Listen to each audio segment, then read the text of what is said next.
سمجھ میں آ گئی ہے؟ کبھی کبھی حقائق اور احکام شرعیہ کے درمیان میں فرق ہوتا ہے. تو حقیقت کو دیکھیں تو بھئی خون جو ہے وہ نجس تو ہے، لیکن یہاں شریعت نے کہا نہیں نجس، تو شریعت نے اس کے اوپر حکم نجاست نہیں لگایا. اس لیے فرماتے ہیں کہ لِأَنَّهُ لَيْسَ بِنَجَسٍ حُکْمًا، احکام شرعیہ میں یہ نجس نہیں ہے. حیث لم ينتقض به الطہارۃ، اس لیے حیث تعلیلیہ ہے، ما قبل کے لیے علت بیان فرما رہے ہیں. سمجھ آ گئی؟ کہتے اس لیے کہ اس سے طہارت ہی نہیں ٹوٹی ہے، وضو ہی نہیں ٹوٹا ہے. تو جب وضو ہی نہیں ٹوٹا، حدث ہی نہیں ہے، تو یہ نجس بھی نہیں ہے. سمجھ میں آ گئی بات؟ اچھا، اب یہ کہتے ہیں کہ یہ جو مسئلہ بیان ہوا کہ قے اگر ایسی آ جائے کہ وہ تملأ الفم، منہ کو بھر دے، تو پھر وہ ناقض وضو ہے. یہ کب؟ اس کی ڈیٹیل ابھی آ گئی ہے. کس چیز کی قے ہو بھائی؟ کس چیز کی قے ہو؟ فرماتے ہیں کہ وَهَذَا إِذَا قَاءَ مِرَّةً أَوْ طَعَامًا أَوْ مَاءً، یہ اس وقت حکم ہے کہ اگر منہ بھر کر قے آ جائے تو وضو ٹوٹ جاتا ہے. یہ اس وقت ہے کہ اگر قے میں کیا چیز آ جائے؟ مرتن، صفرا آ جائے، سودا آ جائے. مرہ، سمجھ میں آئی؟ اصل میں بدنی انسانی کے اندر 4 اخلاط ہیں: خون ہے، بلغم ہے، صفرا ہے، سودا ہے. سودا جو ہے یہ کڑوے سے کالے پانی کو کہتے ہیں. کبھی انسان قے کرتا ہے تو کالا سا کڑوا پانی آتا ہے. صفرا جو ہے یہ ہرے پانی کو کہتے ہیں. کبھی کڑوا سا تلخ ہرا سا پانی آ جاتا ہے، گرین. تو کبھی کالا آتا ہے تو کبھی گرین آتا ہے، ہوتا کڑوا دونوں ہے. تو مرہ اس لیے ان کو دونوں کو کہتے ہیں. تو اگر قے میں مرہ آ جائے، صفرا یا سودا آ جائے، او طعامن، یا طعام قے کے اندر آ گیا، کھانا پینا جو کھایا تھا وہ واپس آ گیا، او ماءن، یا پانی آ گیا. تو اگر یہ چیزیں آ گئی ہیں، یہ کتنی چیزیں ہو گئی؟ صفرا، سودا، طعام، پانی. آئی سو میں؟ تو ان چیزوں کی اگر اس نے قے کر لی ہے منہ بھر کر تو پھر وضو ٹوٹ گیا ہے. آئی سمجھ میں؟ لیکن فرماتے ہیں کہ فَإِنْ قَاءَ بَلْغَمًا فَغَيْرُ نَاقِضٍ عِنْدَ أَبِي حَنِيفَةَ وَمُحَمَّدٍ رحمهم اللہ تعالی. اگر قے میں بلغم آ گیا، قے میں بلغم آ گیا، تو حضرت امام اعظم رحمۃ اللہ علیہ اور امام محمد رحمۃ اللہ علیہ دونوں ایک طرف ہیں. وہ دونوں فرماتے ہیں کہ اس سے وضو نہیں ٹوٹے گا. وقال ابو یوسف ناقض اذا قاء ملء الفم، امام ابو یوسف فرماتے ہیں کہ نہیں، اگر بلغم بھی آ جائے منہ بھر کر شرط ہے ان کے نزدیک، تو اگر بلغم بھی منہ بھر کر آ جائے جب بھی وضو کے لیے وہ ناقض ہے. آئی سمجھ میں؟ اب یہ کہتے ہیں کہ بلغم کی 2 قسمیں ہوتی ہیں بھائی. ایک بلغم وہ ہوتا ہے جو سر سے نیچے اترتا ہے، اور ایک بلغم وہ ہوتا ہے جو معدے سے آتا ہے، نیچے سے آتا ہے. 2 قسم کا بلغم ہے. تو یہ حکم کس کا ہے؟ فرماتے ہیں والخلاف فی المرتقی من الجوف. یہ جو ائمہ کا ہمارا اختلاف ہے، امام اعظم رحمۃ اللہ علیہ، امام محمد رحمۃ اللہ جو فرماتے ہیں کہ وہ ناقض نہیں ہے، بلغم ناقض نہیں ہے. امام ابو یوسف فرماتے ہیں کہ اگر ملء الفم ہو تو وہ بھی ناقض ہے. تو یہ المرتقی من الجوف، یہ اختلاف اس بلغم میں ہے جو پیٹ سے اوپر آیا ہے. جو بلغم پیٹ سے آتا ہے اس میں یہ اختلاف ہے. باقی رہا وہ بلغم امن نازل من الرأس فغیر ناقض بالاتفاق. باقی رہا وہ بلغم جو سر سے آتا ہے، تو اس میں ہمارے ائمہ کا اتفاق ہے، تینوں کا، امام اعظم، امام محمد، امام ابو یوسف، حتیٰ کہ امام ظفر بھی اس میں شامل ہیں. وہ بھی فرماتے ہیں، سب کا اتفاق ہے کہ بھائی اس سے وضو نہیں ٹوٹتا ہے. وجہ کیا بیان فرماتے لأن الرأس لیس بموضع النجاست، اس لیے کہ کھوپڑی جو ہے وہ نجاست کی جگہ نہیں ہے. میدا، پیٹ جو ہے وہ نجاست کی جگہ ہے، کھوپڑی نہیں ہے. اس پر ایک اعتراض ہوتا ہے کہ کھوپڑی میں خون بھی تو ہوتا ہے، تو کھوپڑی کیسے نہیں ہے؟ جب نکسیر ٹوٹ جائے تو ٹوٹ گیا وضو کی نہیں ٹوٹا؟ تو وہ بھی تو کھوپڑی سے آتا ہے، سر سے آتا ہے. تو اس کا مطلب یہ ہے کہ لأن الراس لیس بموضع النجاست، اس عبارت کا مطلب یہ ہے، یہ نہیں ہے کہ پوری کھوپڑی نجاست کا محل نہیں ہے، یہ مطلب نہیں لیتے. وہ کہتے ہیں کہ کھوپڑی کے اندر جو بلغم کی جگہ ہے، کھوپڑی کے اندر جہاں بلغم ہوتا ہے وہ جگہ نجاست والی جگہ نہیں ہے. سمجھ میں آ گئی ہے؟ تو جب وہاں نجاست ہی نہیں ہے تو بلغم کے ساتھ تو کوئی چیز ملی نہیں ہے، نجاست تو ملی نہیں ہے نا، اس لیے وہ بلغم بالکل پاک ہے، لہٰذا اس سے وضو نہیں ٹوٹے گا. سمجھ میں آ گئی ہے؟ اچھا، اب امام ابو یوسف رحمۃ اللہ علیہ نے جو یہ فرمایا کہ بھئی اگر ملء الفم آ جائے، بلغم بھی منہ بھر کر آ جائے تو وہ بھی ناقض ہے. پڑھ چکے نا آپ، ناقض ہے. تو امام ابو یوسف رحمۃ اللہ علیہ کی دلیل نقل کرتے ہیں کہ دلیل کیا دیتے ہیں؟ فرماتے ہیں دیکھو، لأبی یوسف انہ نجس بالمجاورت، امام ابو یوسف فرماتے ہیں کہ جو معدے سے، پیٹ سے بلغم آتا ہے وہی ناقض ہے نا ان کے نزدیک. تو جو پیٹ سے بلغم اوپر کو جاتا ہے تو وہ کدھر سے گیا ہے؟ معدے سے.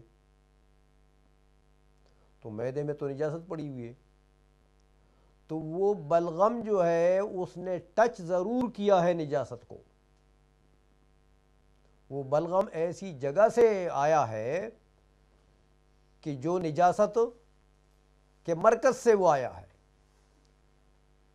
تو اس نے نجاست کو ٹچ ضرور کیا ہے.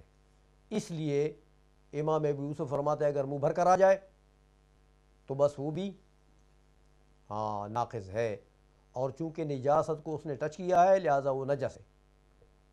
تو جب نجس ہے اور منہ بھر کر آ جائے تو ختم. سمجھ میں آ گئی ہے؟ اچھا، یہ تو امام ابو یوسف کی دلیل تھی کہ مجاورت کی وجہ سے وہ نجس ہے. وَلَهُمَا، اور امام ابو حنیفہ رحمۃ اللہ علیہ اور امام محمد رحمۃ اللہ علیہ دونوں جو فرماتے ہیں کہ ناقض نہیں ہے، بلغم ہو تو ناقض نہیں ہے، وہ دلیل دیتے ہیں کہ لِأَنَّهُ لَزَقٌ لا تتخلله النجاسة وما يتصل به قلیل والقلیل فی القیء غیر ناقض. امام اعظم رحمۃ اللہ علیہ اور امام محمد رحمۃ اللہ علیہ کی دلیل یہ ہے، وہ فرماتے ہیں کہ دیکھو یہ جو بلغم ہے نا، یہ ایسی چکنی چیز ہے، اس میں چکنائی ہے، اور لزق ایک دوسرے یعنی ایک دوسرے کے ساتھ اس کے اجزاء ملے ہوئے ایسے ہیں کہ جس کے اندر نجاست نہیں جا سکتی. لا تتخللہ النجاست، نجاست اس کے اندر داخل نہیں ہو سکتی ہے. دیکھو، ایک تو چکنی چیز ہے، یعنی اس میں کوئی نہ کوئی تری ہوتی ہے، بلغم میں تری ہوتی ہے. دوسرا یہ کہ وہ علقہ سا ہوتا ہے، چکا سا ہوتا ہے، جام ہوتا ہے، سمجھ میں آئی؟ یعنی وہ ایسا ہے کہ اس کو اگر آپ کاٹیں گے تو نہیں کاٹ سکتے، وہ کٹتا ہے، سمجھ میں آئیے؟ وہ اس میں وہ چکنائی ہے اور اس میں وہ لیس ہے، لیس، سمجھ میں آ گئی ہے؟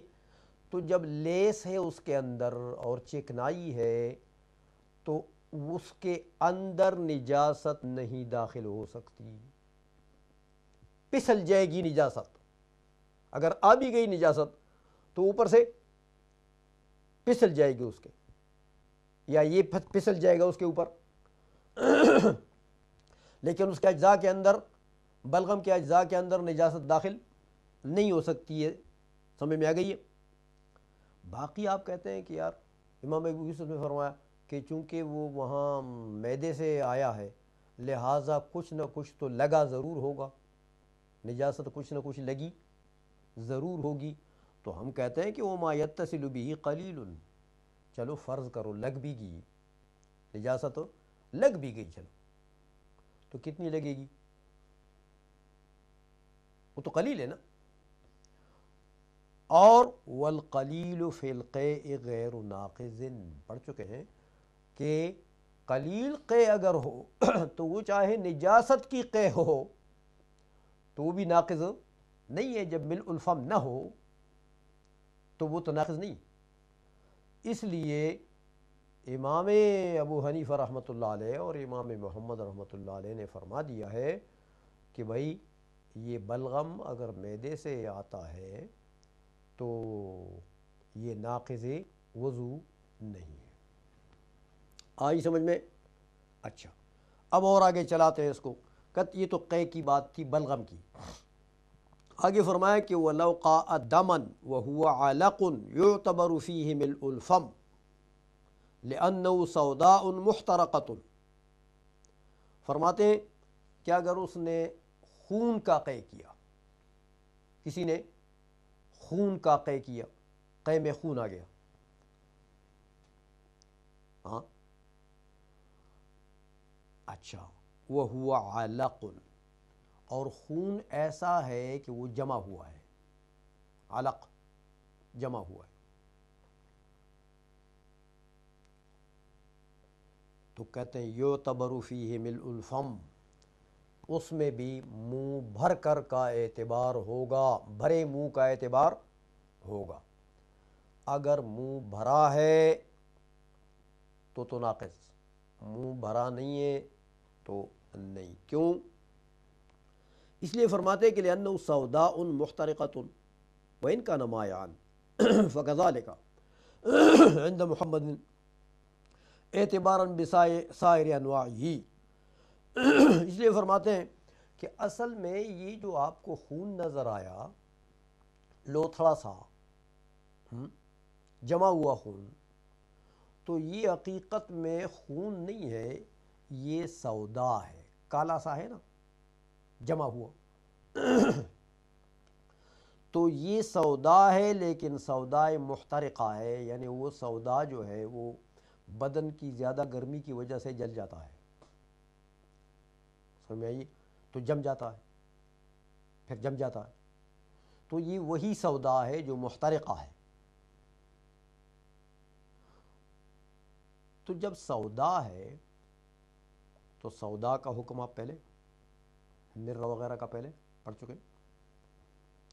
وَإِن كَانَ مَائِعًا فَكَذَلِكَ عِنْدَ مُحَمَّدٍ، اور اگر جمع ہوا نہ ہو، خون آیا جمع ہوا نہیں ہے، سمجھ میں آ گئی ہے، تو پھر بھی حضرت امام محمد کے نزدیک یہی حکم ہے کہ ملء الفم کا اعتبار ہوگا، منہ بھرا ہے، یہ کیوں؟ اعتباراً بسائر انواعہ، اس کو ہم قیاس کرتے ہیں قے کے باقی اقسام کے اوپر۔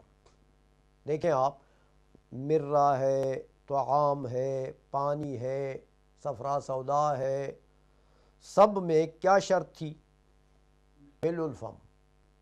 تو جب باقی تمام انواع میں ملء الفم شرط ہے نقض کے لیے، تو اس میں بھی ملء الفم امام محمد فرماتے ہیں کہ شرط ہے نقض کے لیے۔ آج سمجھ میں؟ وعندہما، ان سالا بقوت نفسه،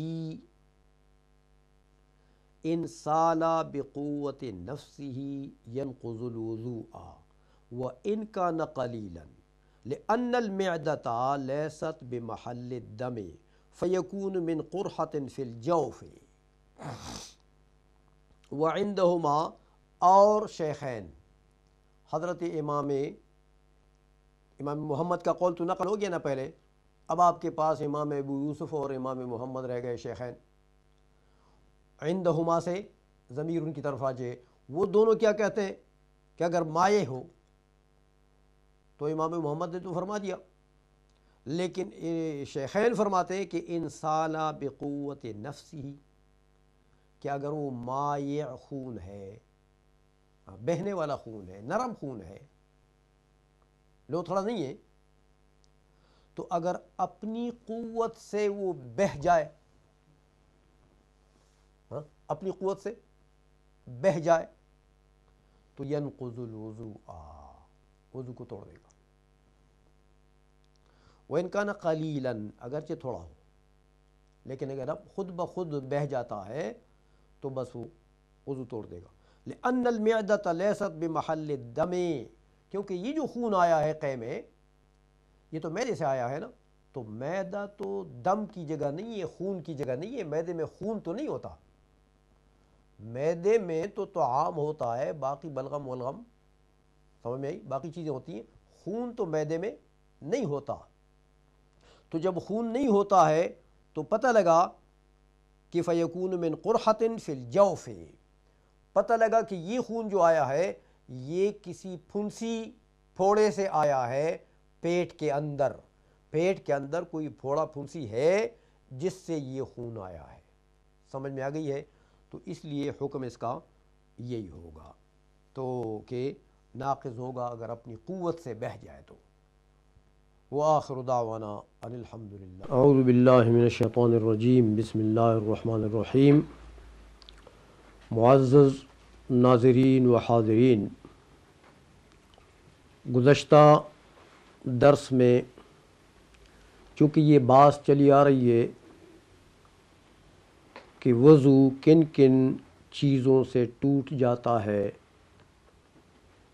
تو نواقض وضو کی بات کہتے ہیں اس کو، وہ بات چلی آ رہی ہے، تو یہاں تک یہ بات ہو گئی تھی۔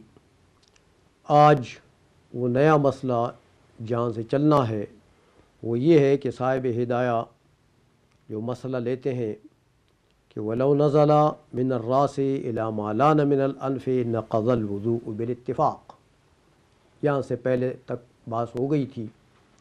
اب یہ مسئلہ یہ ہے، فرمانا یہ چاہتے ہیں کہ اگر سر سے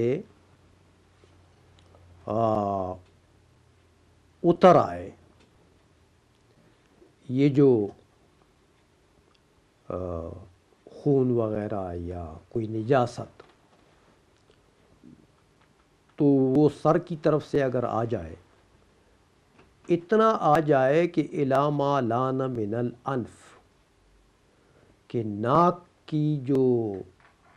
کا جو نرم حصہ ہے، یہ نرم حصہ یہاں تک آ جائے، تو فرماتے ہیں نقض الوضوء بالاتفاق، فرماتے ہیں کہ وضو جو ہے وہ بالاتفاق، ہمارے تمام ائمہ کا اتفاق ہے اس پر کہ وضو جو ہے وہ ٹوٹ گیا ہے۔ اصل میں یہ جو مسئلہ ہے، یہاں اس پر سوال یہ ہوتا ہے کہ اس مسئلے کا حکم تو پہلے معلوم ہو گیا ہے۔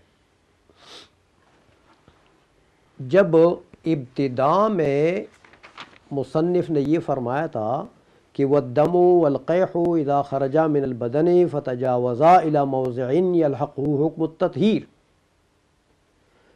ہاں، کہ جب خون یا پیپ جو ہیں وہ بدن سے نکلے اور وہ ایسی جگہ کی طرف تجاوز کر جائے جس جگہ کا حکم تطہیر کا ہے، تو وضو ٹوٹ گیا۔ تو اس کلیہ کے اندر یہ بھی تو آتا ہے، یہ جزیہ بھی اسی کلیہ کے اندر آ جاتا ہے۔ کہ بھئی جب نجاست اتر آئی ہے، دم یا کوئی نجاست سر سے اتر آئی ہے اور ناک کے نرم حصے تک پہنچی ہے، تو نرم حصے کا حکم تو تطہیر کا ہے نا. تو یہ مسئلہ تو پہلے آ چکا ہے، تو دوبارہ اس کو متن میں پھر ذکر کرنا یہ تو تکرار ہے، اس کی ضرورت تو پھر نہیں رہی. لیکن اس کا جواب یہ ہے کہ اصل میں ماتن نے یہاں پر، مصنف نے یہاں پر ایک چیز کا لحاظ رکھا ہے. اس مسئلے کو، اس جزئیے کو یہاں پر ذکر کرنے کا ایک جدید فائدہ یہ ہے، حکمن تو ٹھیک ہے عموم کے طور پر اس پہلے والے عموم میں آ چکا ہے یہ جزیہ، لیکن اس کا جدید فائدہ یہ ہے کہ حضرت امام ظفر رحمۃ اللہ علیہ کا یہاں پر ایک اختلاف ہے ہمارے دوسرے ائمہ کے ساتھ. حضرت امام ظفر فرماتے ہیں کہ اگر وہ جو سر سے نجاست آتی ہے وہ اگر ناک کے اس سخت حصے تک آ جائے تو وضو نہیں ٹوٹتا، لیکن اگر نرم حصے تک آ جائے تو وضو امام ظفر بھی فرماتے ہیں کہ ٹوٹ جائے. اس لیے بالاتفاق کا لفظ آپ دیکھ رہے ہیں، بالاتفاق کا لفظ یہاں پر لے آئے کہ اب اس میں کوئی اختلاف نہیں ہے کہ اگر ناک کے نرم حصے تک آ جائے تو پھر ہمارے سب ائمہ امام ظفر سمیت سب کہتے ہیں کہ وضو ٹوٹ چکا ہے. آئی سمجھ میں؟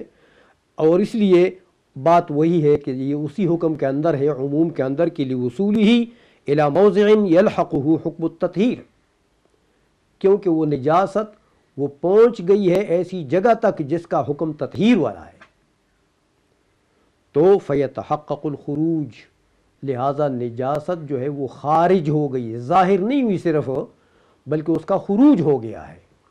تو جب خروج ہو جائے نجاست کا بدن سے تو وضو تو ٹوٹ جاتا ہے. تو اس فائدے کے لیے گویا کہ اس جزیہ کو پھر دوبارہ یہاں ذکر کر دیا انہوں نے. آگے فرماتے ہیں کہ وَالنَّوْمُ مُضْطَجِعًا أَوْ مُتَّكِئًا أَوْ مُسْتَنِدًا إِلَى شَيْءٍ لَوْ أُزِيلَ لَسَقَطَ. متن میں فرماتے ہیں کہ وَالنَّوْمُ مُضْطَجِعًا، اگر انسان وضو میں ہے اور وہ کروٹ پر سو گیا، مضطجعاً کروٹ پر سو گیا، او متکئاً یا تکیہ لگا کر سو گیا، او مستنداً الی شیء لو ازیل لسقط، یا تکیہ لگا کر استناد کر کے، تکیہ لگا کر ایسی چیز کی طرف اس نے تکیہ لگا دیا کہ اگر اس چیز کو ہٹا دیا جائے تو یہ گر جائے گا چونکہ سو چکا ہے. تو لیکن اس کا جو بوجھ ہے، اس کا جو ثقل ہے، وہ اس چیز نے گرنے سے روکا ہوا ہے. اگر اس چیز کو ہٹا دیں گے تو یہ گر جائے گا. یہ تین صورتیں نوم کی ایسی ہیں، نیند کی ایسی ہیں کہ جن سے وضو ٹوٹ جاتا ہے. کروٹ پر لیٹے، تکیہ لگا کر لیٹے، ایسی چیز کی طرف استناد کرے، استناد اس کو کہتے ہیں، تکیہ اس کو کہتے ہیں، سمجھائی؟ تو کہ اگر وہ چیز ہٹا دیا جائے تو یہ بھی گر جائے. تو ان تین صورتوں میں نیند اگر آ جائے، ان تین صورتوں میں سو جائے انسان، تو ان تین صورتوں سے ہر ایک صورت میں وضو ٹوٹ جائے گا. اب وجہ بتاتے ہیں کہ بھائی یہ کروٹ پر جب سوتے ہیں، استجا کرتے ہیں تو بھی وضو ٹوٹ جاتا ہے. فرماتے کیوں؟ وجہ کیا ہے؟ علت کیا ہے؟ فرماتے ہیں علت یہ کہ لأن الاضطجاع سبب لاسترخاء المفاصل، کہ یہ جو کروٹ پر سو جانا ہے، کروٹ لگا کر، کروٹ پر یہ انسان کے جوڑوں کے سست پڑ جانے کے لیے سبب ہے کہ انسان جب کروٹ پر سو جاتا ہے نا تو اس کے جوڑ ڈھیلے ہو جاتے ہیں، جوڑ ڈھیلے ہو جاتے ہیں۔ تو جیسے جوڑ ڈھیلے ہوتے ہیں اسی طرح سبیلین بھی ڈھیلے ہو جاتے ہیں۔ جو خروج ہوا یا خروج بول براز کے راستے ہیں تو وہ بھی ڈھیلے ہو جاتے ہیں۔ اس لیے فرماتے ہیں کہ فلا یعری عن خروج شیء عادتاً، تو کہتے ہیں عادت انسانی ایسی جاری ہے کہ جب کروٹ پر انسان سو جائے اور مفاصل جو جوڑ ہیں وہ ڈھیلے ہو جائیں تو عادت جاری ہے کہ کوئی نہ کوئی چیز نکلتی ضرور ہے بدن سے، عادتاً کوئی نہ کوئی چیز، یعنی ریاح وغیرہ، ہوا وغیرہ، کچھ نہ کچھ نکلتا ضرور ہے۔ تو دیکھو جب عادت ایسی جاری ہے کہ عادتاً کوئی نہ کوئی چیز نکلتی ہے تو عادتاً جب کوئی چیز عادتاً کوئی چیز جب ہو رہی ہو تو فرماتے ہیں کہ وہ ثابت عادتاً کالمتیقن بھی، جو چیز عادی طور پر متحقق ہو یعنی اس کے تحقق کی عادت جاری ہو، عادتاً وہ چیز ہو جاتی ہے،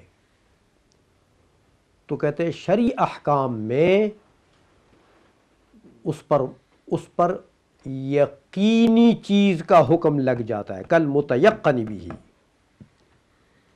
تو اب یقینی طور پر جس کی ہوا خارج ہو جائے تو وضو تو ٹوٹ جاتا ہے، تو یہاں پر یقینی تو نہیں ہے لیکن یقینی جیسا ہے، کیونکہ یہ عادتاً ثابت ہے یہ چیز کہ جب مفاصل ڈھیلے ہو جائیں تو عادتاً کوئی نہ کوئی چیز بدن سے خارج ہوتی ہے۔ تو جو ثابت عادتاً ہو اس پر احکام یقینیات کے لگتے ہیں، تو جب یقینی طور پر کوئی چیز خارج ہو جائے تو وضو تو ٹوٹ جاتا ہے، تو اس کا بھی وہی حکم ہے جو یقینیات کا ہو۔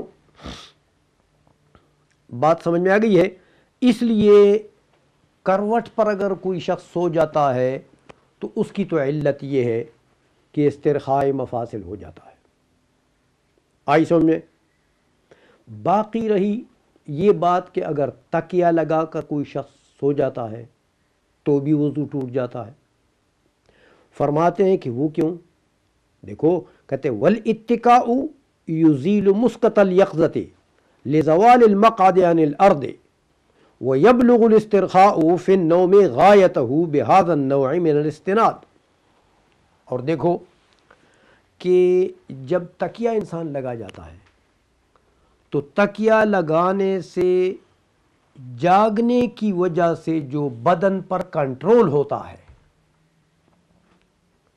جاگتا آدمی جو ہے اس کا اپنے اعضاء کے اوپر، بدن کے اوپر ایک ماسکہ قوت ہوتی ہے، ایک کنٹرول ہوتا ہے اس کا، ہاں، کہ اس کے اندام اس کے قابو میں ہے۔ تو جب یہ تکیہ لگا لیتا ہے تو وہ جو کنٹرول ہے وہ ختم ہو جاتا ہے، اپنے اعضاء کے اوپر جو کنٹرول ہے وہ ختم ہو جاتا ہے۔ کہتے ہیں اس لیے والاتکاء یزیل مسقط الیقظۃ، تکیہ لگانا جو ہے یہ اس جاگنے کی جو ماسکہ قوت ہے، کنٹرول جو ہے، وہ اس کو زائل کر دیتا ہے۔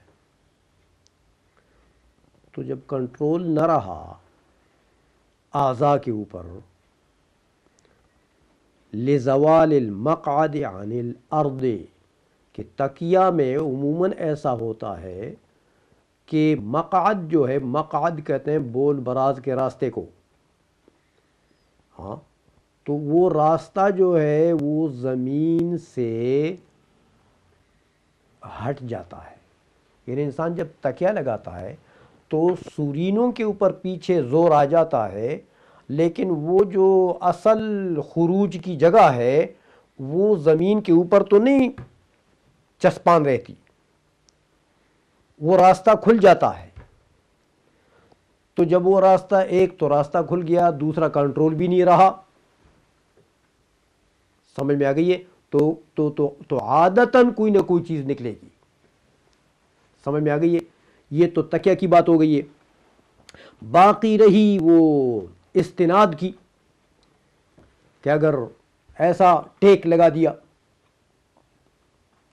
ہاں ٹیک لگا دیا ایسی چیز کو کہ اگر وہ چیز ہٹا دی جائے تو یہ گر جائے، تو کہتے ہیں بھائی استناد والی جو بات ہے اس میں وَيَبْلُغُ الْإِسْتِرْخَاءُ فِي النَّوْمِ غَایَتَهُ بِهَذَا النَّوْعِ مِنَ الْإِسْتِنَادِ. اگر استناد اور ٹیک لگانے کا یہی طریقہ ہو جائے جو ہم نے متن میں بتا دیا کہ ایسی چیز کی طرف ٹیک لگا دی کہ اگر وہ چیز ہٹا دی جائے تو یہ گر جائے، ہاں اگر اس طریقے سے استناد ہو کہ اگر اس چیز جس چیز کو اس نے ٹیک لگائی ہوئے وہ چیز ہٹا دو تو یہ گر جائے. تو اس طریقے استناد سے کیا ہوتا ہے؟ استرخاء جو ہے وہ اپنے انتہا کو پہنچ جاتا ہے. مفاصل جوڑوں کا جو ڈھیلا ہونا ہے وہ انتہا تک پہنچ جاتا ہے، یعنی جوڑ جو ہے وہ انتہائی طور پر ڈھیلے ہو جاتے ہیں. تو جب جوڑوں کا استرخاء کمال تک پہنچ گیا، کامل ہو گیا، تو بھائی یہی نوم جو ہے یہی ناقض وضو ہو گیا.